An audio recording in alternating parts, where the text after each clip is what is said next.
चादर आगे पिछले वेला धके कमर पातर सुना जो बना पटाल दिला सखी रे चादर आगे पिछले वेला धके कमर पातर लहरे लयागी जैसे लहरी हाँ लहरे लयागी जैसे लहरी हाँ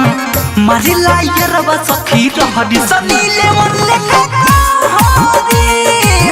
मारिला यरवा सखी रहरी सनीले वल्ले कहरी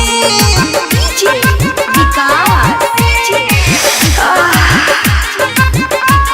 आही दादा मतिया सीतामढ़ी दर्द करे इतना सह नहीं पाई रे मुहम्मा से निकले खाली आई वही माई रे सखी दर्द करे इतना सह नहीं पाई रे मुहम्मा से निकले खाली आई वही माई रे दोहन बेल जाके गोहरी हाँ रे हाँ दोहन बेल जाके गोहरी हाँ मारिला यरवा सखी रहरी सनीले वल्ले कहरी मारिला यरवा सखी रहरी सनीले वल्ले कहरी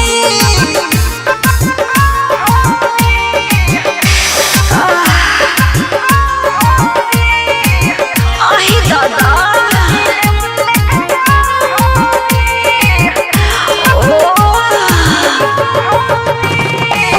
जब हम करी सखी करा के महाना कहला मोर जाइब खाइब नहीं खाना हाँ जब हम करी सखी करा के महाना कहला मोर जाइब खाइब नहीं खाना शैलेश प्रेमी करे जबरी हाँ करे जबरी हाँ मारिला यरवा सखी रहरी सनीले वल्ले कहरी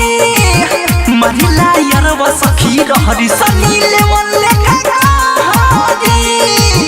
जो बना पटाल दिला सखी रे चादर आगे पिछले वेला धके कमर पातर